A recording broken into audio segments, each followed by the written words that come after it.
Hello, beautiful, and welcome to the Mom's Talk Sex podcast with me, Mor Yelvington of More Transform Into You, where I help you step out of trauma and reclaim your power. I'm so honored that you are here with me today. And I have the most amazing guest. I had an honor to interview her a few weeks back in a duo with Miss Katie, but I have Rebecca today all to myself. So I'm so excited. Hey, Rebecca. Hello, Laura. I'm so excited to be here talking sex and money with you today. My two favorite topics. I think all of us is right. Like, what's better than money and sex besides the fact that we never want to talk about money and sex, right? Exactly, exactly. That was the first thing I realized is that with money and sex being such a taboo thing, and I realized that what we don't say, what is not said, it's as important as what is said because it sends a subliminal message. Yes, I love that you say that. Before we dive in a little bit more, why don't you introduce yourself and tell us what it is that you do so people know why we're talking money with you specifically and sex? So, hi, I'm Rebecca. I'm a business and money mindset coach. You're going to hear an accent here. I'm originally from Brazil. I was homeless at 6 years old, and I had a short bout with homelessness after leaving a toxic relationship. So, I was actually living in marriage and I slept in my car. So, money mindset, it's really, really important to me. And that's why we're talking about money and sex because it takes the same muscles to talk about sex as it does to talk about money. And it's all about owning all those parts of you. Wow, that is so true. So maybe you can tell us a little bit about your story. Like, how did you go from homeless in your car to, successful business owner that has a lot of sex? I know that part. A lot of sex. A lot of sex. Let's emphasize that. I was married before, and my husband then was very financially abusive. He kept all the money. He was in charge of all the things because I didn't earn as much as he did. He just took charge of it, and I just thought that that was the way that it was supposed to go. But he didn't realize the ultra independence and that trauma response would kick in so strongly. He wanted me to be barefoot and pregnant and reliant on him. And I wanted to be this independent woman that, you know, took care of myself and took care of my family. When I left, I slept in my car. I didn't have much of a support system. And I slept in my car until my boss realized, we're still friends today. I am the godmother for her daughter, and I love them so much. So she realized that I was going to work with the same outfit for over a week. And then she's like, something is wrong. And I was like, yeah, I'm sleeping in my car. I don't have any way to get clothes until I get a next paycheck. She's like, no, you come to my house. She just took me in, and it was such a pivotal time because rock bottom became a beautiful place for me to start. And I worked in a bank in one time, and then I started seeing patterns of like, what do people with all of this money have that's different from the people who don't have all of this money?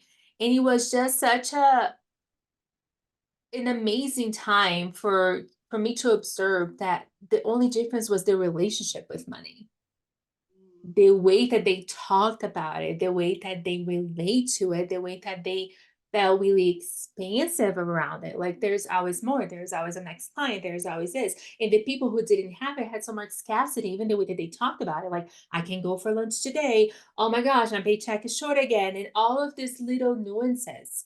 And it was kind of like love life, right? Like what looks good on paper might not look like in real life.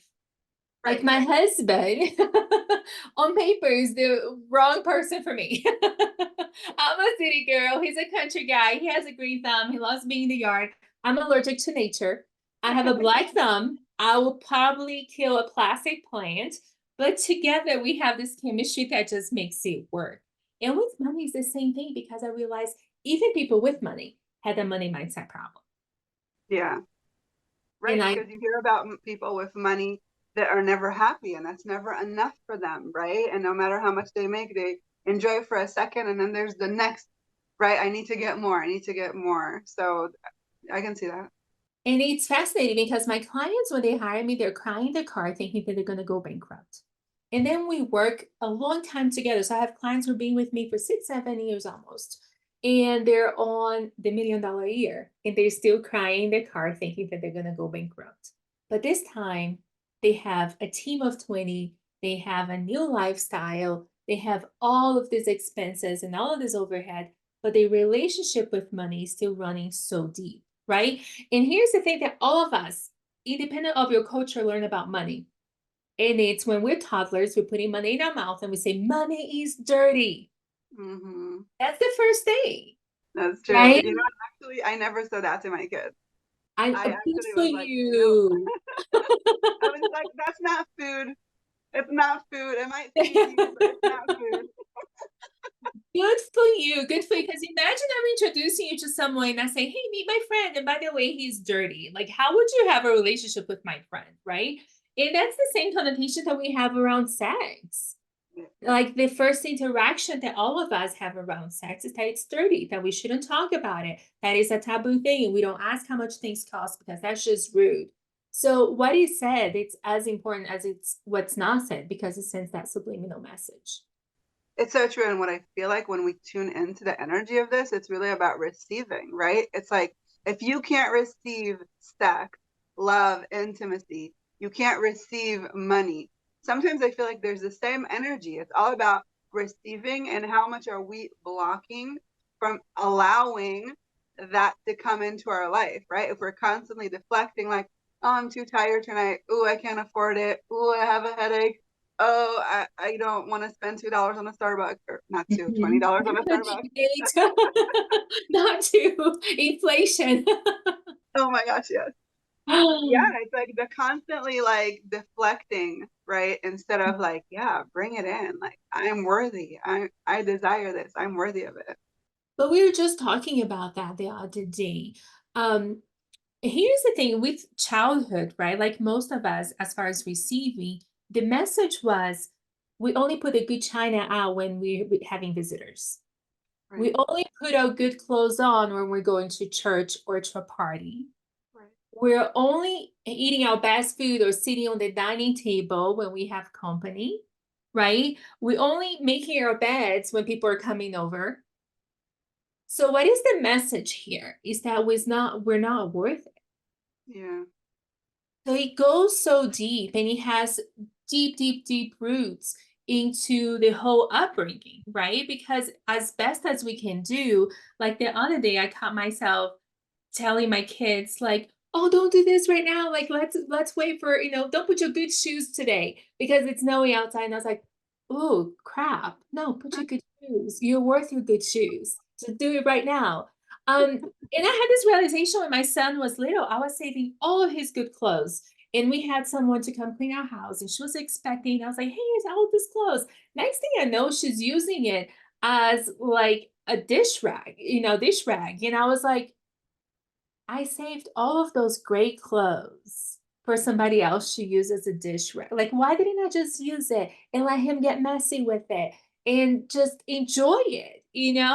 And I realized like all of those little things that we do around money and around sex. And it's, as you said, all about receivership. I love that. And you said, and a minute ago, you said something, and I was like, oh, I want to hear more about that. So, okay, I'm curious because with you and knowing you a little bit, right? Like you grew up with sex was really abundant, but yet you found yourself homeless. So how was I want to know what's the connection there for you personally? Oh, I love that you said that because yes, so I was brought up in a third world country, and as a little girl, my dream was to eat frosted flake with strawberries.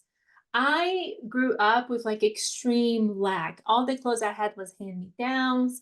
All the food that we had was just the rice and beans, what we could afford. My parents did the best they could, but my mom was a hippie. Okay, so she was drawing nudes and sex for her was something that it's beautiful, it's expressed, and she did never maybe believe that virginity was like this trophy that somebody had like the honor to do. It's just like, no, just do it. And when I was about to have my first time, I remember saying, Mom, I feel like I'm ready to have sex. So, okay, let's go to the OBGYN. You're going to get on birth control. And just keep in mind that you have to actually deal with the consequences, and it, very open, very honest, all about pleasure. Like my memories of my mom growing up is her in a silk robe, smoking a cigarette. He was cool, guys, back then. He was really cool. Smoking a cigarette and just painting nudes, and every time that the grandchildren go to her house, like a sex ed education, because there's like private parts displayed everywhere. I love it. So there was this bipolar, right? Where I had extreme lack when it came to money and extreme pleasure. So it was really challenging for me to be able to receive both. And here's how it played out for me. When I started making money in my business and getting really, really abundant, I started picking unnecessary fights with my husband because I didn't feel like I was worth of having both. Either I had the money or I had the pleasure or I had the relationship. And when I was doing really well with my husband, my business was sinking. And Wow. I didn't realize that it was a receivership. Like, oh, I'm allowed to have this, but not both. Yeah. So how did you shift that? I shifted that, starting with my underwear drawer. I love you. I I felt that people who had, so I started examining, right? Like that's how self development is, just examining yourself. And I started questioning my belief systems. First of all, the realization, like, why every time that I'm making money, I'm picking fights with my husband, right? And at the time that I'm picking fights, I don't think that I'm picking fights. I think that he's just being an asshole. And right. like I don't see it. But when I started seeing it, and I, with coaches and people actually calling me out my blind spots, I started questioning like, why am I not allowed to have both? And it came to this breakthrough, like, oh, it had the extreme pleasure and parties and amazingness and extreme lack. I lived on both extremes. I don't know how to have it all. I know who my husband and I are as a couple when we're struggling. I don't know who we are as a couple in abundance. Wow. Wow. And I know, and it's like it was such a big identity shift. And I didn't have any role models for me because the role models is every time that life gets easier, people get divorced. Yep. I feel that. Right? Because every time because couples know they get united over hardship, we get united over the struggle. But when things are abundant, we don't know who we are when we are abundant. We don't know who we are as a couple. And what is the glue that keeps us together? I mean, if poverty is keeping us together, we have one fridge, we can share that between two. We have one bank account, we can share that. But when you're able to share all the things, then who are you and why are you in here? Yeah. That's You why know? it's so important, I feel, to grow and thrive together. Even if you're both entrepreneurs and you're not doing the same business, doing things to bring you guys together and always going back to that vision, to that goal, right? Bringing Yeah. yourself back to this is what we want to create. This is why we're together. Because I totally feel that. I think like so many people, they grow, like they say, they grow apart because we're Mhm. not growing together. Yes. And it's so my husband is an entrepreneur too. So we both entrepreneurs and we both in this and we have complete different views on self-development. I love to read, I love to study. He probably hasn't read anything more than that title of a book that's been sitting on my desk. But holding that vision together, and that vision for us wasn't more money. That vision for us was breaking the cycle for our children. Yeah, I love The it. cycle of divorce, the cycle of poverty, the cycle of all of those cycles. And it was in a time where we had the vision, but the vision was, more things wasn't really going to make us happy. But staying here and sticking it out because we want to break that cycle, and our children don't have to choose which house to go to for Christmas, right? Right. And then hang out with our grandchildren. That is the vision. Breaking this cycle has become the vision for both of us. I love that so much because that's a great vision, especially if you both Mhm. come from broken homes. I know that for me, that was the same, right? My parents got divorced, and I told my husband, like, I'm not marrying you to get divorced. Like, Mm. if we're getting, if I'm gonna get married, it's going to stay. And I'm Yeah. gonna do everything I can, right? Both of us, like, that's the goal. We want to be together. We want to create a life together, a creationship. We want to create something, for us, Oh, for the world. relationship. I love that. And the view that I started resenting for who he was becoming. Like I read somewhere that men married marry women hoping that they're never going to change, and women marry men hoping that they will. Right. And I stopped resenting that he was changing, and I started getting excited for who he was now. Like, oh, I get to be married to this person and this person and this person. We get to enjoy different things. And I started really like, oh, who are you now? What are you into now? Instead of feeling threatened by the change, because I'd be like, oh, you're changing. Next thing you know, you're changing me. You're changing me for, a newer model. And I started really um falling in love with him in the different seasons. I love that. Did it affect your sex life at all? Yes. Because I would be like, okay, why are you pulling this move on me right now? Like, seriously, like, no, this is not happening. I want the same thing all the time, right? Like, give it to me just like I like it all the time. But now I'm like, okay, let's try that. Let's try this other thing. Let's try this other thing.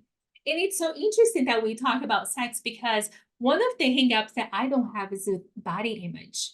So when my husband married me, I didn't have a thyroid issue. Now I do, right? Like I gained 110 pounds. So the person that I was then, the person that I am now, and I realized they don't care about any of that. What they truly Right. want is the enthusiasm. They want to be wanted.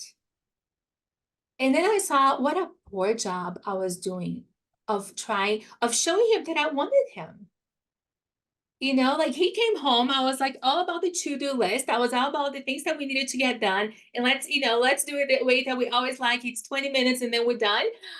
Instead of saying, no, I want to, and I want this to last as long as possible. And now that I do, it's so interesting because now he's like, oh, are you sure you relax? Are you sure you're not adding too much to your plate? Because he knows.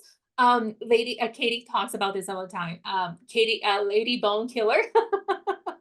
He knows that his stress is a lady bone killer for me. So he wants to make sure that I'm not stressed, that I'm not adding too much on my plate. And it has really improved the dynamics. That's amazing. So Mhm. it's interesting, I interview all these women here that come from sexual trauma, from not talking about trauma or not talking about sex and being having sex is something really bad. But it's almost like you could also have some trauma from too much sex, right? Yes. Yes. And that's kind of like what I see. Like when we have, I guess too much of something or a lack of something, it creates a disruption in the flow of life. And it's just about how we navigate that. Because obviously now, you're not homeless. You're in your No. house. You're not in your car. But I need to tell you this story about too much sex. So there was one time where we were dating, we weren't married yet, and we had too much sex. And I mean like 13 times a day. I know. He had an air mattress, and the mattress like went on the floor several times throughout the day. We got Chinese takeout. We did not leave that room. Okay. And it wasn't like we were planning to have this marathon. It just happened. And then I had to go to the hospital because my kidneys were affected. When I got to the hospital, they're like, Miss, your potassium is low. Have you been practicing like a lot of like extreme sports? I was like, no, but I did do something. Like, look at what are you doing? And I said, I think I had too much sex. So he's like, stops everything, and he calls a social worker in. And the Oh, next thing you know, she thinks that I'm doing this professionally. oh my God. And I had to go through all this interview to make sure that I wasn't being trafficked, which is awesome that they have those things in place, right? But that wasn't the case. But with this funny story, I do want to say there's a lot of times in my marriage that I was using sex to overcompensate for a lack of intimacy. I was like, we can just bank this out and then go back to, the thing. But the thing is, people don't get divorced over the big things. What breaks most marriages apart is the little things over and over and over and over again. And that's what was happening with us. We could bank anything out at any time. 2 weeks later, we'll be having the same problem. And Right. that's when I had to really overcome the pattern of sweeping things under the rug just because we have amazing chemistry. Yeah. Not a lot of people talk about that chemistry versus intimacy. I think Oh, that's really powerful, actually. it is really, really powerful because you can get naked in front of anyone, but can you really get naked with your own vulnerability? Yeah. And I had to do that with my husband, and I didn't know how. I didn't know how. And for a long time, I was like, oh, you want to have sex? I think it's a great time to work on budgets. Just talk about our bills or the way that we're not agreeing with our children, right? Because I was trying and I didn't know how to work that muscle. And thankfully, we found a groove now where we get the intimacy and we get the sex and we get the vulnerability. And all of those things are really in sync, right? And we know how to have those tough conversations without having to bang everything out. Literally. I love that so much. Wow, that is so amazing. So it seems like you had a pretty incredible journey to get from where you are to where you are now. And now what you do is you help women mainly with business and money, right? It's all about the mindset. It's all about that. And it's so funny because we do talk about sex, as I am sure that when you're talking, to your clients about other things, it all comes down because the way we do one thing is the way we do everything. So Right. when we're having those conversations about sex, they're talking to me about, I am terrified to be naked. I am, not confident enough. I have all the shame. And those are the same feelings that they have with money. Shame, not feeling confident enough, being terrified, right? Having to carry all the finances and feeling like they have to keep the peace and not rock the boat by not sharing their, actual financial situation, and also not sharing the way they have sex, doing the same thing over and over again. So it's fascinating how by really change that pattern of behavior, it changes everything else. That is so true. And that is so powerful. So if our listeners want to find more about you, I know you have some exciting things coming up. Maybe you can share. Yes. So Katie May, she's a relationship coach, and I have teamed up and we have a program called Ignited. And this is where you get your power moves in pleasure.